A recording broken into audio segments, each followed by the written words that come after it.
புண்ணிய பூமியான காஞ்சிபுரத்தில் அமைந்துள்ள பாண்டவர் தூத பெருமாள் திருக்கோயில் ஆன்மீக பெருமையும் வரலாற்று சிறப்பும் மிக்க ஒரு புனித தலமாக விளங்குகிறது.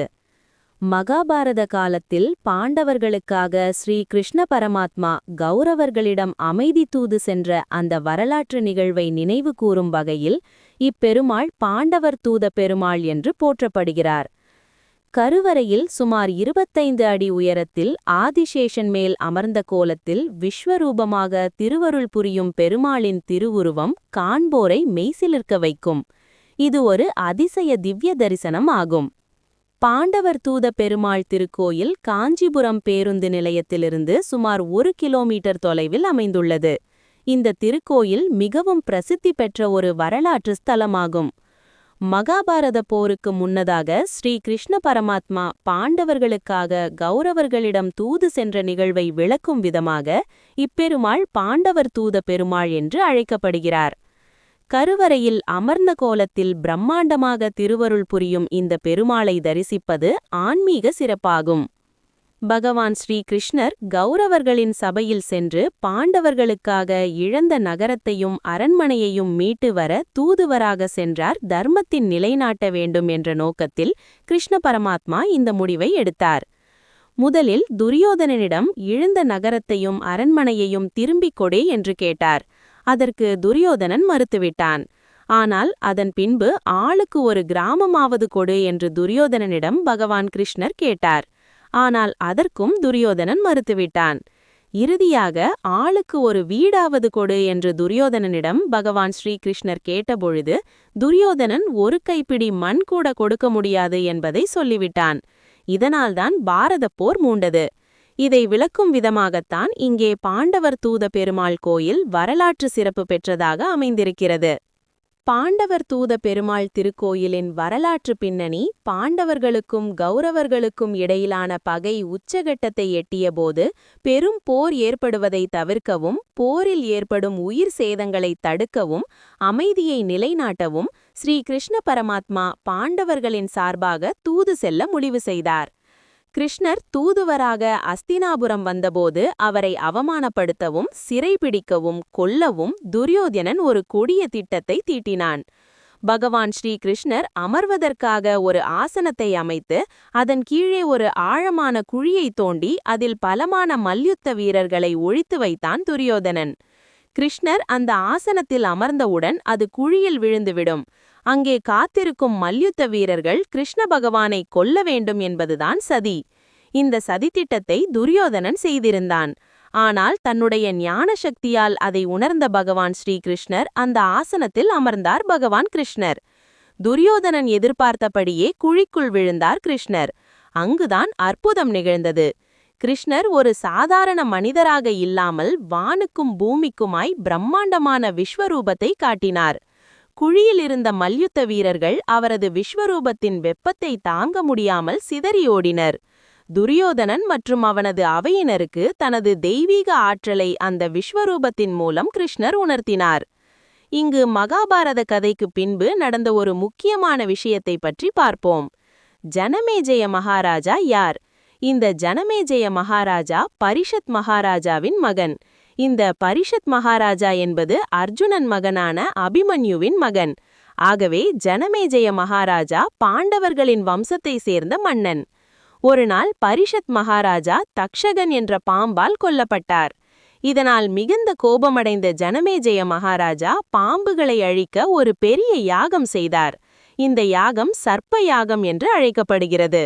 இந்த யாகத்தில் அனைத்து பாம்புகளும் நெருப்பில் விழுந்து அழிய ஆரம்பித்தன. அப்போது முனிவர்கள் ஜனமேஜய மகாராஜாவிடம் கோபம் கொண்டு யாகம் செய்வதால் தர்மம் காக்கப்படாது, அதற்கு பதிலாக ஸ்ரீ கிருஷ்ணரின் விஸ்வரூபத்தை தரிசித்து மன அமைதி பெறுங்கள் என்று கூறினர். பிறகு அர்ஜுனனின் கொள்ளுப்பேரன் ஜனமேஜய மகாராஜா தனது முன்னோர்களுக்கு கிருஷ்ணர் காட்டிய அந்த விஸ்வரூப தோற்றத்தை தானும் காண வேண்டும் என்று விரும்பினார். இதற்காக காஞ்சிபுரத்தில் ரோகிணி நட்சத்திர நாளில் தவம் இருந்தார். அவரது தவத்திற்கு மெச்சி மகாவிஷ்ணு மீண்டும் அதே தூது சென்ற விஸ்வரூப கோலத்தில் இங்கு காட்சியளித்தார். அந்த விஸ்வரூபம் தேவர்கள், உலகங்கள், சூரியன், சந்திரன் அனைத்தும் உள்ளடக்கிய பிரம்மாண்டமான ரூபம். அதுவே இன்று நாம் தரிசிக்கும் பாண்டவர் தூத பெருமாள் திருக்கோயில் ஆகும். ரோகிணி நட்சத்திரத்தின் சிறப்பு. புராணங்களில் கூறப்படுவது போல தக்ஷன் என்ற பிரஜாபதிக்கு 27 மகள்கள் இருந்தனர். அந்த 27 மகள்களும் பின்னர் 27 நட்சத்திரங்களாக கருதப்பட்டனர். அவர்கள் அனைவரையும் சந்திரன் திருமணம் செய்தார்.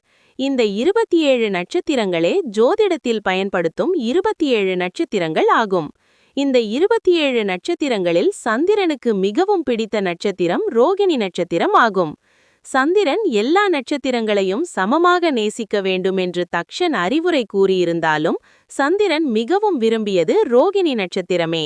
அதனால் அவர் அதிக நேரம் ரோகிணியுடனே இருந்தார். இதனால் மற்ற 26 நட்சத்திரங்களும் மனம் வருந்தி தங்கள் தந்தை தக்ஷனிடம் புகார் செய்தனர். இதனால் கோபமடைந்த தக்ஷன் சந்திரனை சபித்தார். நீ தினம்தோறும் உன் ஒளியை இழந்து மெலிந்து போக வேண்டும் என்று சாபமளித்தார். இதனால் சந்திரன் மெதுவாக தனது ஒளியை இழந்து பலவீனமாக ஆரம்பித்தார். உலகமும் இருளால் பாதிக்கப்பட்டது. அப்போது சந்திரன் தன் தவறை உணர்ந்து சிவபெருமானை கடுமையாக தவம் செய்து வழிபட்டார். அவரது பக்தியைக் கண்ட சிவபெருமான் கருணை கொண்டு சாபத்தை முழுவதுமாக நீக்கவில்லை. ஆனால் ஒரு வரமளித்தார். அதன்படி 15 நாட்கள் சந்திரன் வளர்ச்சியடைவான், 15 நாட்கள் சந்திரன் தேய்வான். இதுவே இன்று நாம் காணும் வளர்பிறை தேய்பிறை கதையாகும். ரோகிணி தேவி ஸ்ரீ கிருஷ்ணரை வழிபட்டு ஞான யோக நிலைகளை அடைந்து சந்திர பகவானை அடையும் பேற்றை பெற்றாள். 27 நட்சத்திர தேவியரில் சந்திர பகவான் முதலில் ஞான சக்திகளையுடைய ரோகிணி தேவியையும் பிறகு அக்னி சக்திகளை கொண்ட கார்த்திகை தேவியையும் மணந்த பிறகே ஏனைய நட்சத்திர தேவியர்களை மணந்தார்.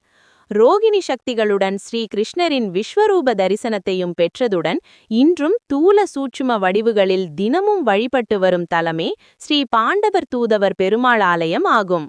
ரோகிணி நட்சத்திரத்தில் அன்றைய தினத்தில் ரோகிணி சக்கரத்தை ஸ்ரீ கிருஷ்ணரின் திருவடிகளில் வைத்து ரோகிணி நட்சத்திரக்காரர்கள் இங்கு ஆயுள் முழுவதும் அவ்வப்போதும் வழிபட்டு வருவதால் நட்சத்திர சகாய நல்வரங்கள் அபரிமிதமாக கிட்டும். இங்கு ரோகிணி தூபத்தை ஏற்றி தூபம் சாந்தமாகும் வரை ஆலயத்தில் அடிப்பிரதட்சணமாக வலம் வந்து தியானித்து கண்ணனுக்கு பிரீத்தியான வெண்ணெய் கலந்த அடை, வெண்ணெய் முறுக்கு, சீடை, பட்சணங்களை ஏழைகளுக்கு தானமாக அளித்து வழிபட்டு வந்தால் பக்கத்து வீடு, அடுத்த கடை, அடுத்த நிலை சொந்தக்காரர்கள் மற்றும் உறவினர்களால் ஏற்படும் துன்பங்கள் முற்றிலுமாக நீங்க பெறுவர். நன்முறையில் உத்தியோகம், வியாபாரம், தொழில், விவசாயம் தொடர்வதற்கான நல் வழிகளையும் பெற்றிடலாம். ஸ்ரீ கிருஷ்ணர் அவருடைய பாதங்களை அழுத்தி விஸ்வபாத யோக சக்திகளை கொண்டு அருளும் தலம் பிரபஞ்சத்தின் விஸ்வபாத யோக சக்திகளை கொண்டு அருளும் தலமாகும். பிரபஞ்சத்தின் விஸ்வரூப ஸ்ரீகிருஷ்ண பூமியும் கூட. ஸ்ரீ ருக்மிணி தேவியும் பூமிய சக்தி நிறைந்தவளாதலின் பூமியின் ஆகர்ஷண சக்திகள் இங்கு வேதாக்னி பூர்வமாக நீரோட்டம் கொண்டுள்ளன.